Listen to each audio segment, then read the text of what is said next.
Hello and welcome to the channel. I bought the Motorola G06 for around €85 or $99. It's one of the entry-level budget phones from Motorola and one of the cheapest phones around. Is it any good? Let's find out. The box looks modern and is on par with Motorola's packaging for its more expensive phones. Inside you'll find a clear silicone case and a USB-C cable, but no charger is included in my region. The phone is huge even by today's standards and has a plastic body with the front covered in Gorilla Glass 3. It is dust tight and has a water repellent design rated IP64. The G06 supports 2 nano SIM cards and a microSD card. On the top there is a headphone jack and you have also an FM radio app from Moto. There are two variants, 64GB and 256GB, paired with 4GB of RAM. Don't count on the additional virtual RAM as it does not help much. The back is made of vegan leather. My phone is in the Pantone color tapestry blue and you can also find it in laurel oak, arabesque orange and tendril green. The phone isn't the lightest around, weighing 194 grams, but the weight distribution is good and I find it easy to handle despite the size. It has a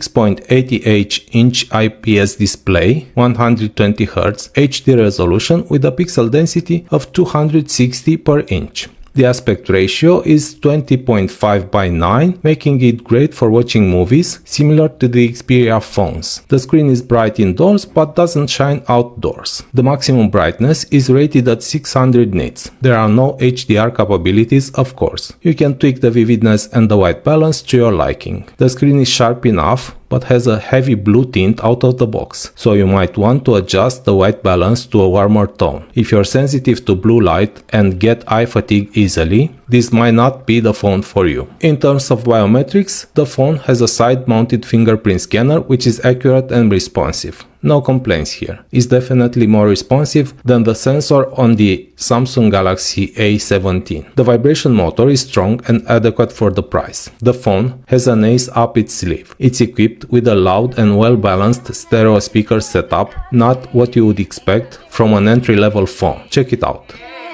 Hi, my name is Ray Ami, and I am the singing voice of Zoe. Hi, I'm EJ, and I'm the singing voice of Rumi. Yo, what's good? It's Audrey Nuna. I sing for the character Mira, and we are playing How Well Do You Know Girl Groups with IMDb.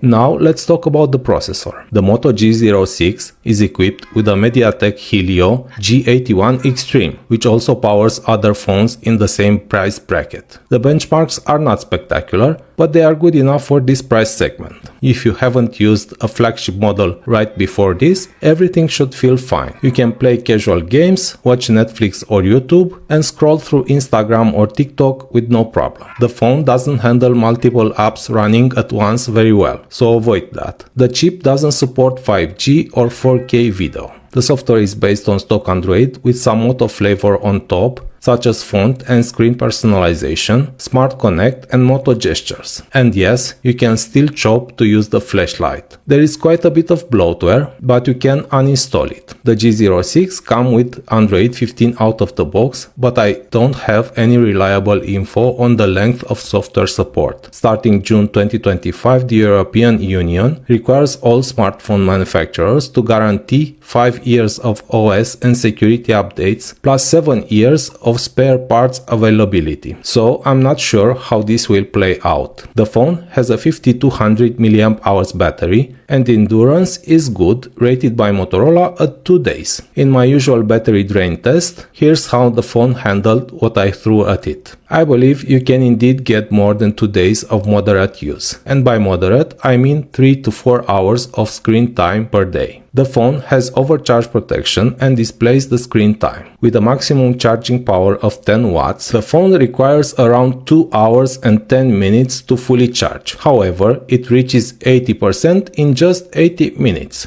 Now about the cameras. Moto is using a small 50 megapixel sensor that produces reasonable photos in good light. The second sensor on the back is just an ambient light sensor, not an ultra-wide. The front camera has an 8 megapixel sensor, which is quite capable. It reminds me of older generations Pixels and iPhones. The camera app is simple and stripped out of the usual Moto modes like ultra resolution, spot color, dual capture, and even scan. You'll need a separate app for scanning documents. Video is capped at 1080p 30 fps on both the front and rear cameras due to the processor. I'll let you watch some photos and videos while I'll tell you the good and the bad. So, is it worth buying? Sure. It offers good value for the money. The good battery life, stockish Android, okay cameras, nice construction, good stereo speakers, strong signal and call quality. But so and so. The screen and the processor aren't amazing, but acceptable for the price. If you like this video, please consider subscribing. If you have questions, I'll be happy to answer them in the comments section.